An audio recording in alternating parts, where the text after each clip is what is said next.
Good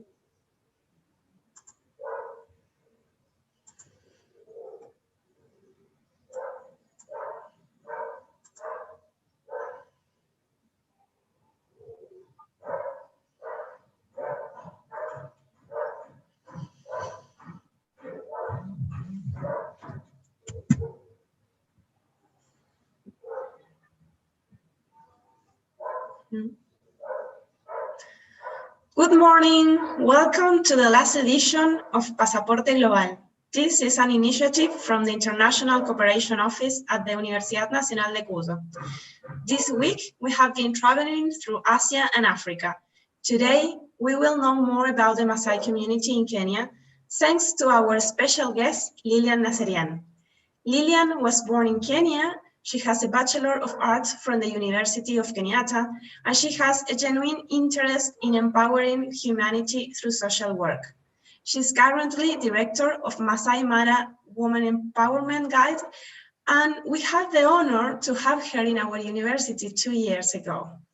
Lilian, welcome, and thanks for your participation on this project. Thank you.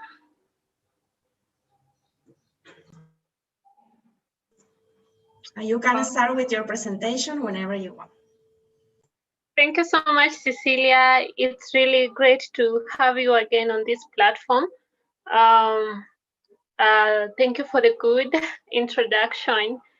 I'm so honored to be part of this beautiful project, International Passport. And I am delighted to share with you about the culture that protects the environment, and that is my culture, Maasai culture. So who are Maasai people? Maasai people are found in the southern part of Kenya and also Tanzania. We are good people. We are known of preserving our culture, our customs, and though we have the bad side of our culture that humiliates women, we have a lot to appreciate about our culture that embraces the protection of the environment, that embraces the protection of Mother Nature, Earth. And I want to share with you the aspects of my culture that really protects the environment. Even before, way before we came up with the sustainable development goals, we already had our own ways to protect the environment. And I feel like these ways are even more sustainable than the ways that we keep up coming with. And the first aspect of my culture that really embraces the protection of the environment is the coexistence with the wildlife. Maasai people love to live far from the urban centers. Most of us are found in the rural areas, and most of the national parks, both in Kenya and Tanzania, are so close to, we have the Maasai people living around the parks, but they learned how to coexist with the animals. They don't kill the animals, but they have their own ways of living with the animals in harmony. For instance, we love using the red attires because they know that the red color will scare the animals. So for instance, if a young man was herding his animals in the bush and the lion sees the red attire, the lion will notice it is a human and it will move away from him. They will not attack each other. Also, we have a way of living with elephants. Like they know that if you go against the direction of the wind, the elephant will not attack you. So we have a good coexistence between animals, wildlife, and human beings. We also do not kill animals because we have different clans in Maasai culture. For example, myself, I am from the clan called Irmakesen. the Murchison clan, they associate themselves with a giraffe. So in my clan, we cannot kill a giraffe. And remember, there is another clan that associates itself with the elephant, another one with a lion, another one with a gazelle. So you realize that people do not attack animals. Because, for instance, if I see a giraffe, I respect it. I see it as part of my family. So that aspect of our culture makes us not to kill animals. And another one is that culturally, eating game meat is a taboo. Maasai people believe that if you go and eat game meat and your cow is producing milk, your cow will end up not producing sufficient milk. So if you cannot mix animal produce with a game produce. So if you start eating meat from the game, your animals will end up dying. So because we love cows, we prefer now taking care of animals, not killing them for food, and keeping cows and goats and sheep for food instead. Another way is our minimalist way of life. Maasai people are not extravagant. Like, even when you go to the market, they can buy their vegetables and carry them using a shuka. So they will not like carry their shopping using plastic bags or something else. So we have that minimalist way of life that has also make us not to use a lot of plastic, and therefore we don't destroy the environment. And another one is that women do not, when women go to the forest to fetch for firewood, women do not cut down, they do not fall down the live tree. The live tree is the tree that is still producing fruit, the tree that is still healthy. I hope you're getting me. And they only collect the dead, dry logs for firewood.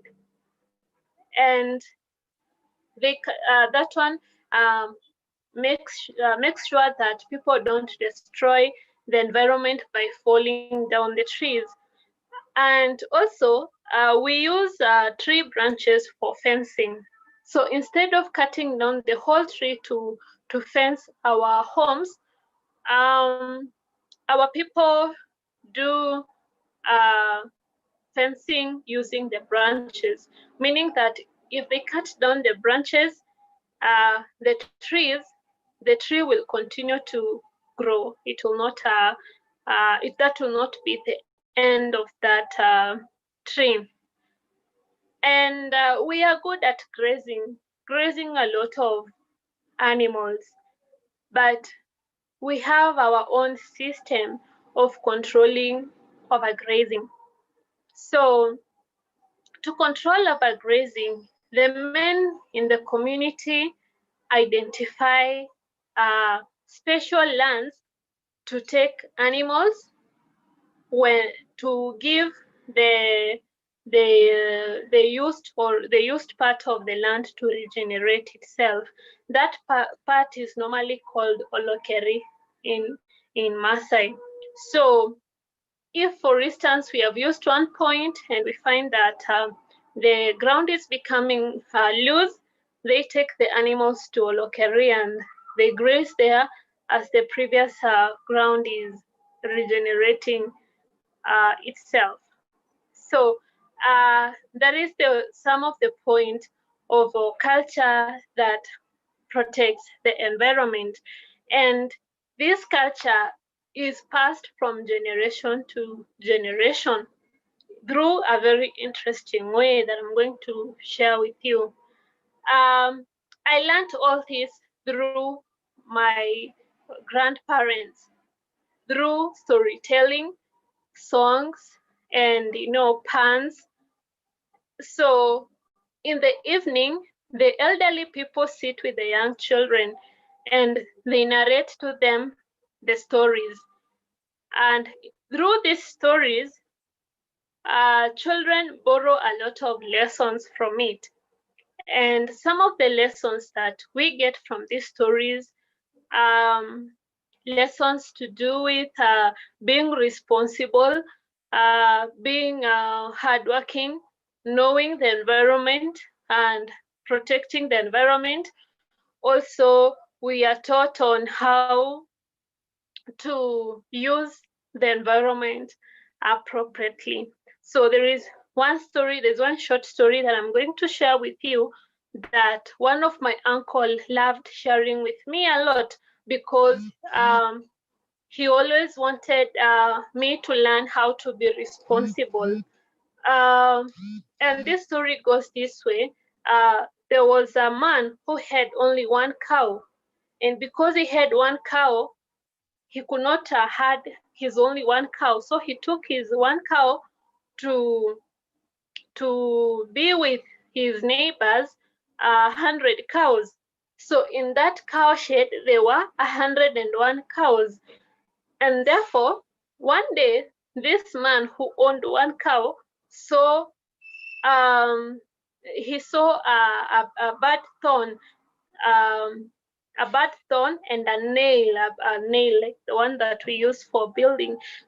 He saw it at the entrance of the cow shed, but he told himself, why would I bother to remove these harmful objects from the entrance of the cow shed, and I only have one cow? He supposed that the objects will harm the 100 cows, not his only one cow. So he refused to take it out. And when the evening, when the cows were coming to the entrance, unfortunately, his only one cow was injured and it died. So he kept telling me that the moral lesson of that story is to always be responsible. And he connects that story to the environment. And he would tell us that it doesn't matter if you are young or if you are old, you will still benefit from the environment. So you might not say that I don't need the environment because I am young or because I am old. All of us need this. All of us need a good environment. And if I fail to protect it, I might be the one who will be directly affected by the side effects of a bad environment like flooding. I might be the first one to be affected by maybe forest fires because of global warming. I could be the first one to be affected by hunger because of poor protection of the environment. So we have that kind of stories that are given to children by the elderly to teach them how to be responsible. We also have songs that we sing, and in those songs there are lessons to pick. And also we have plans. So part of our leisure is not just 100% leisure. There are lessons we take them through during our leisure time. And yeah, that is the end of my presentation. And I hope that if there is anyone who has a question, I was to present about the culture that protects the environment. And I've based my knowledge from what I've learned from my community in Masai Mara, Kenya. Thank you. Thank you, Lilian, for the presentation. It was very interesting to know more about the Maasai culture. Lilian, I have a question for you. Considering that in Argentina we eat a lot of meat, how did you feel about it? How do you think about that? It is good to eat meat. We believe that if you have to kill an animal, you have to use its meat. but it is very wrong to kill it and don't consume its meat. We believe that there is a curse. Like, for instance, if I just kill a cow, I don't eat its meat, I let it die, like that, we believe that there is a curse. And if you kill it for eating the meat, or even selling it, then it's okay. Or if you're killing it to burn it as a sacrifice for the gods, then it is okay. Yeah, so I had no problem with that. The land of meat, you know, and wine was very good for me. I did not feel bad. Thank you, Lilian. So, so you basically eat vegetables and fruits in the Maasai community, and what kind of fruits and vegetables? How do you prepare them? Do you have any special ritual to, I don't know, like have lunch, dinner? How does it work? Our place is not like Argentina. There is no plenty food. We have a lot of game and like a lot of wild animals, and then our cows, and therefore we don't have sufficient food because most of our foods are destroyed by the wild animals, and we don't even follow up for compensations from the government, or because we feel like even wild animals are part of us. So for us, sometimes we are not even sure what we are going to eat for lunch, but anything that will be available is what we will eat. And we don't even have sometimes plans for dinner, not unless there is a special guest coming or there is a special event. That is when we will sit down and arrange for a special dinner. But unlike your place, I know there is a lot of food and it is sufficient for everyone. So in the rural part of my place, in my village, that is how people live. Like, you just eat whatever that has presented itself. And vegetables are so rare, very rare at our place. One, because water is scarce. We don't have a lot of water, and therefore irrigation is difficult. And for people who tried it, sometimes they get disturbance from animals attacking the vegetables. Like, for instance, I tried to grow kales, but my mother's goats eat the kales, and nobody finds it as a loss because, yeah, that's what has happened. So that is how we live in our place, and we are so much accustomed to it. Thank you, Lilian. So is every family in charge of taking care of these fruits and vegetables, or who is in charge of these cultures? Pardon? Is every family in charge of taking care of these vegetables and fruits and collect them, or how does it work? Yeah, every family takes care of their own vegetables and fruits. And as I said, very few families managed to grow fruits.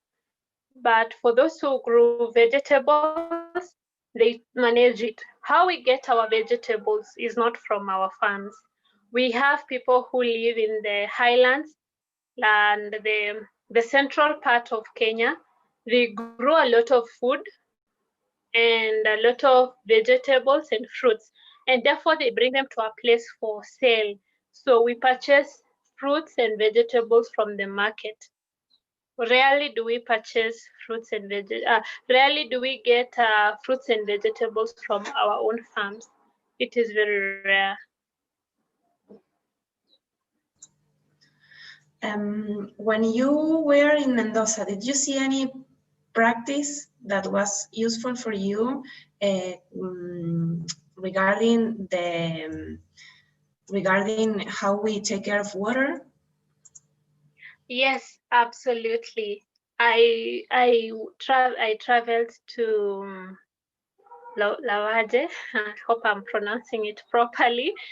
And I saw a lot of water connection in the rural part of the country, and that was a motivation to me that, you know, if the rural part of every country can access clean water for drinking and even for vegetables, it is really brilliant. And I shared the idea with my local leader, our member of parliament, and he embraced the same idea.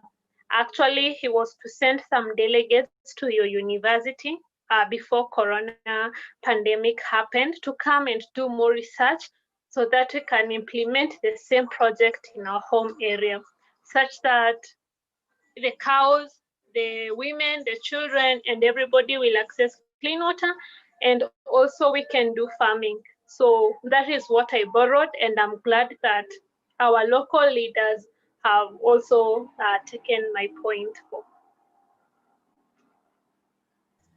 Lilian, thank you very much for your presentation, for your time. It's very interesting to know more about your culture. And we thank the audience, and we invite them to follow us in our YouTube channel. And Lilian, thank you very much.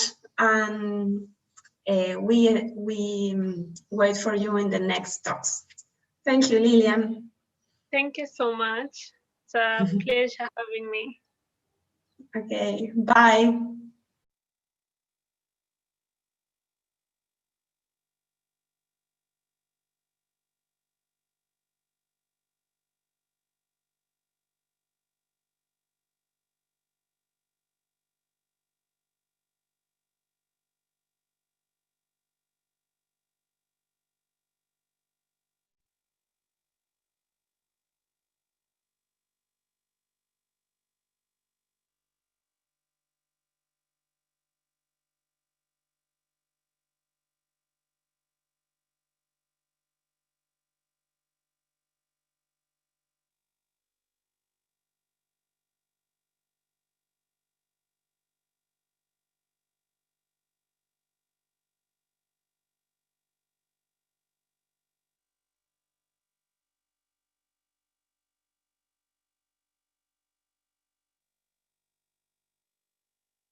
Hola Maki. Hola Lía. Adriana, ¿Cómo estás? no sabía si estaba entrando bien, tenía un poquito que lo hice bien. Sí, exacto. Muy bien. Ya estamos aquí. Yo quería pasar unas imágenes, tener una presentación, ¿eso lo puedo hacer? Sí, sí podés hacerlo. ¿Sabés cómo presentar acá en Acá Zoom? tengo que apretar el botoncito verde que dice Share Screen. ¿Querés probar? Dale.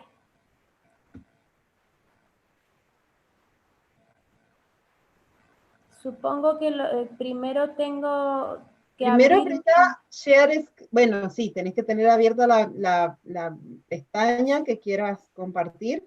Sí, la tengo abierta. Y después anda a Share Screen y ahí seleccionás la que querés presentar. Maki, vos podés